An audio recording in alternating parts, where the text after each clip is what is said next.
I said, everything which was written was based on military power, and nobody had included culture. So I started thinking about a project to include culture. And the first thing I did, I organized a conference in Berlin at the Canadian Embassy.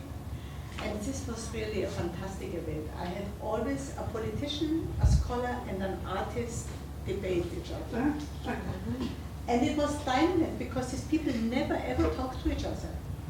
And we had Lloyd Axworthy and Verklärt and Giorgio Fischer and many others. And Adrian Clarkson was there as Governor General, and wonderful artists really from France, from Canada, Thomson Highway. And it was really a wonderful event. And then I started to continue this, collaborate with people from many different countries. And then I must say for the last year I didn't do anything on the subject because I prepared a celebration of Glenn Gould's 80th birthday. And since I was always complaining that Canadians don't celebrate their heroes and their wonderful artists, I felt it was my duty to do this. So now this Glenn Gould Festival is over and I start again with this project. So this is a little bit of the background from it. So I read you a little bit what we have done. I asked at one point Ariane Mushkin from Paris, from the Théâtre du Soleil, what she thought about the subject. And she said, you have to work on it because this is the most important issue for the 21st century. And Ariane was once asked by a journalist if, in an interview, whether she thinks art fights or can fight against barbarism, or whether art is completely impotent. Her answer was, of course, to this question was very strong conviction that l'art est aussi une arme. Art is also a weapon. And then she told me that at one point she got a telephone call from a French general stationed in Afghanistan with the French troops, begging her to come to Kabul and work with the Afghans, since he could not see progress militarily. He said, we are at the end, you have to come and help. So Ariane got all her actors together, talked with them, and proposed that they go together to Kabul and see what they can do. But she said, you can choose to stay home, not everybody has to come, but quite a lot went with her. And the French government at this point, there was a really very good French cultural attaché whom I also met. He called people from all of Afghanistan who once upon a time were involved in theater and who were interested in theater.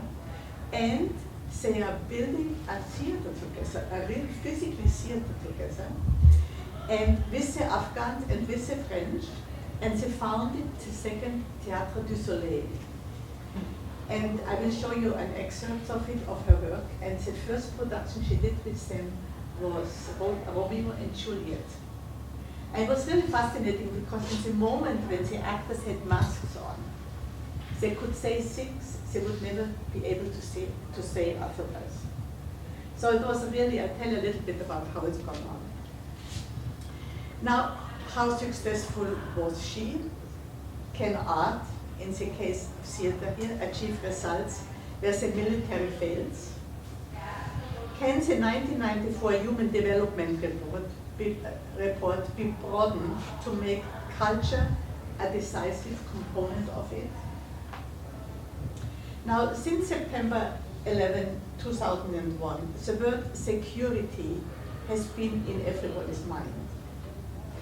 The definition will differ dependent on the person and the circumstances, but national or public safety, energy security, or even job securities are all possibilities.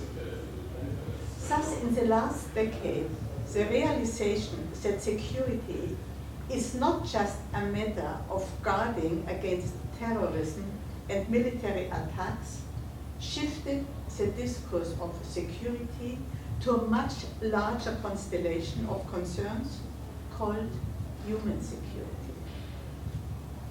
If national security is about safeguarding the collectivities, the citizens of a country or a nation, as well as about safeguarding the state through which that collectivity expresses its will, then human security is about safeguarding the individual. The concept of human security emerged after the Cold War as an attempt to broaden the international security agenda from its traditional focus on the military defense of states to include a range of societal threats that negatively affect individual human well-being. While global nuclear confrontation and military invasion topped the international security agenda during the Cold War, the human security agenda recognizes that people are more deeply and daily affected by civil conflict, genocide, violent youth gangs, migration, gender inequality, climate change, HIV/AIDS, and a host of other issues that are normally relegated to the bottom of the international agenda, despite the catastrophic implication for populations around the world. The novelty of this approach to security is that it humanizes a concept that is traditionally the top-down, technocratic, and exclusionary domain of national governments and their armed forces. In 1994, the UN formulated these concerns in its Human Development Report as follows. I quote now: "Forgotten are the legitimate concerns of ordinary people who sought security in their daily lives. For many of them, security symbolized protection from the threat of disease, hunger, unemployment, crime, social conflict, political repression, and environmental hazard. For most people, a feeling of insecurity arises more often than worries about daily life than from dread of cataclysmic world events. Will they and their families have enough to eat? Will they lose their jobs? Will their streets and neighborhoods be safe from crime? Will they be tortured by a repressive state? Will they become a victim of violence because of their gender? Will their religion or ethnic origin target them for persecution?" End of quote. The recognition of the importance of human security reflects a profound shift of humanity's guiding norms towards privileging the rights of the individual over the rights of the collectivity or the state. So, the rhetoric of human security reflects the logic of human rights that has swept the logic of human rights that has swept the globe in recent decades. But arguments for enhanced human security must be more than arguments for simply protecting rights. They must also stress the vital needs to provide the resources, laws, and social space to allow each individual to develop his or her full potential as a human being. A cultural approach will be much more effective to reach this potential. Therefore, to promote human security is not a minimalistic, legalistic agenda focused on rights, but rather it's a broad moral philosophy that reflects a 21st century notion of individualism and personhood. Artistic production is concerned not with the interaction of states, but with the level of human life experience that is also the concern of human security. The term that links the art to issues of human security is culture. key to the very notion of human security is a sense of belonging and a meaningful system of values and beliefs. The human security agenda therefore incorporates cultures in a socio-science sense of values, norms, beliefs, attitudes, and customs. It works in two directions. Culture is what human security protects, and culture shapes what security means to people. Also, the issue on the human security agenda are globally pervasive in their disregard for national borders. They are also profoundly local, since they occur within particular social contexts. Local cultural factors influence the dynamics of human security threats as they affect a given community as well as its ability to cope with it. For example, gender construction and prevailing sexual taboos in South Africa contribute significantly to the spread of HIV/AIDS. We consider the extent to which migration genuinely tests the absorptive capacity of a society, and to what extent the real issue is the established citizenry's xenophobic attitudes towards immigrants.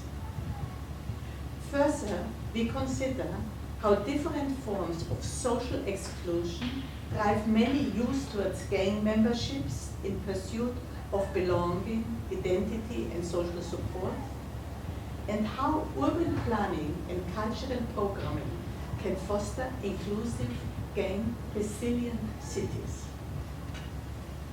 But culture has another meaning, related but distinct: artistic production. Culture, in the sense of the arts, arises out of culture in the anthropological sense, expresses that culture, and acts on that culture. Our research project examines the opportunities for culture in the sense of the arts to foster human security by engaging with relevant issues of the cultural level in the anthropological sense.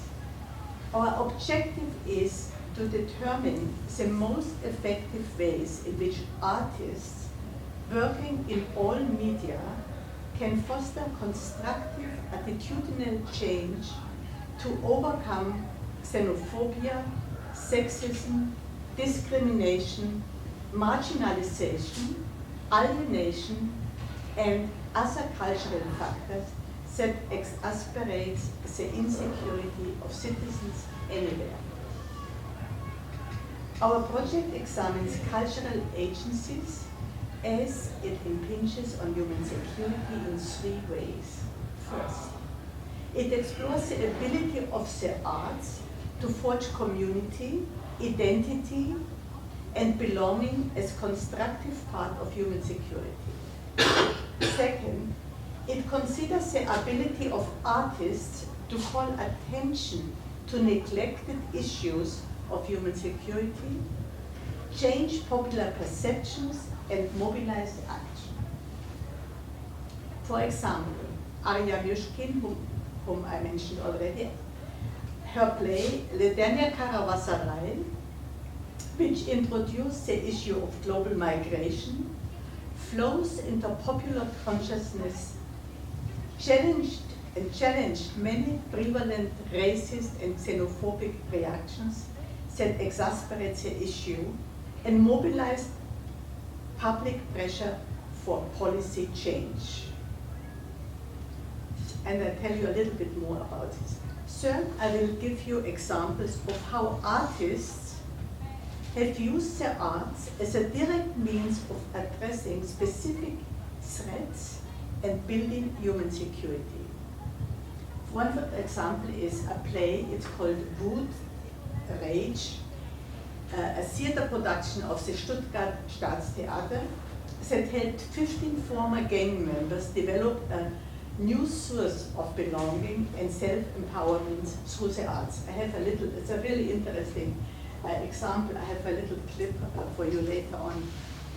The Stuttgart Theater they're all people who came from East Germany, they are very politicized. And they did a play about a bourgeois family. Now Stuttgart is a very rich city. Mercedes is in Stuttgart, it's a very bourgeois and rich city in Baden-Württemberg, which is the richest province in Germany. So it was based on a television play which they adapted for the stage. It's about a couple, he is a professor and she's a medical doctor, and they have a son. And the son really wants rather be together with the gangs than with the family. So the Stuttgart Theater researched and searched and employed 15 young people from the streets. They were all of different origins, Turks, Africans, you name it. None of them was German. And they were all high school dropouts, and they were all members of gangs. So they interviewed them and then they brought them to the theater. Now it was not an easy process because theater is a very strict discipline. They were not used to be so. But anyhow, they worked with them and they got paid. And they worked as a chorus. And it was a very powerful production. And they were jumping over the people, they addressed the people, they were fighting the people, they were really aggressive. And it's funny because the theater was full every night. The whole bourgeoisie, they all went, even though they were insulted all the time. So I interviewed these people. And after 2 years, the play was on 3 years. I think it's still on. And I interviewed them after the performance, and it was really interesting because all said, well, now people have seen us on stage, everybody looks at us completely different. Not realizing, of course, that they only just gained so much more self-confidence, and so they felt free dealing with everybody. So 80% of these young kids went back to school, finished high school. I think 10 of them are now already entered university studies or theater academies, and one is in making films. So I mean, it's a real success story how these children became so self-confident that they were able to do this. We had a very interesting discussion once with a criminologist here in Toronto from the University of Toronto who is working on gangs. And he told us a little bit what is done here in Toronto. And they said they have once a week, the kids all meet in a hip-hop group. And it's good for 2 hours, but then they go back to the gangs. It just does not work like this. You have to really establish projects where they can continuously work and can be also somehow empowered there and be separated from the gangs. So I thought Stuttgart, I show you a little bit, it's a quite violent play, but I thought it was for me very wonderful to talk to these kids who are so proud of their success and that they can play in a state theater. So that's one example. How often do they meet each week? Pardon me? How often do they rehearse or meet each week? Oh, this was a full-time job for them. They were there every day. Mm. And you have to be in time, and they knew if they were not there in time and learned the lines, they were just out, and it's very strict. Mm. But it was just too tempting for them to be part of an ensemble. And where did the money come from to pay them? Oh, you know what? German theater is highly subsidized. Still about 5 years ago, I think they were subsidized to 98%. Now I think they're subsidized to 80% or 78%, and they already think they cannot do theater anymore. So they have no idea how it is in Canada. So, I mean, they just have money to pay these kids like they pay actors. So that's a different story, because the culture is, the Germans just think the culture is part of their lives, and it's their right to have it. So nobody just dares to tackle it too much. If it's tried to close a theater in Berlin, and everybody was demonstrating, even people who never went to the theater, they were out in the streets because they think it's an entitlement, we need culture. So different story. Okay, coming back to my paper. The central objective of this project is not just novel, but I think it's really timely. The human security issue of migration, genocide, violent youth gangs, gender inequality, HIV/AIDS, and climate change continue to bother societies around the world in highly localized ways. At the same time, present international approaches to security still tend to emphasize military power and anti-terrorism to the detriment of human rights and lasting solutions to pressing social problems. In this context, we will make government's human security policy more effective by establishing the centrality of culture to human security and showing how the arts can help. The innovative approach will show how the arts can be used to build human security across different cultures and how this practice can be promoted, improved, and shared in other countries. In sum, we will advance the existing human security discourse and practice by developing a non-military approach to security by addressing its indispensable cultural dimensions with a distinctly cultural approach. Now, my first example is about AIDS. Cross-cultural collaboration of Canadian filmmaker John Grayson, some of you might know John Grayson, and South African AIDS activist Zaki Ahmad. He was recognized several years ago by a Nobel Peace Prize nomination. The two of them, Zaki Ahmad, fighting to secure affordable treatment for people living with HIV. Ahmad's treatment action campaign joined the South African government in a court case against some of the largest pharmaceutical companies. They won. But when the government subsequently failed to act on the decision by facilitating the distribution of medication, Ahmad, himself HIV positive, went on a treatment strike, refusing to take antiretroviral drugs until antiretroviral programs were made available at community clinics in each province. Now, in collaboration with Toronto-based composer David Wall, John Grayson created a video opera called Fig Trees, inspired by Ahmad's work.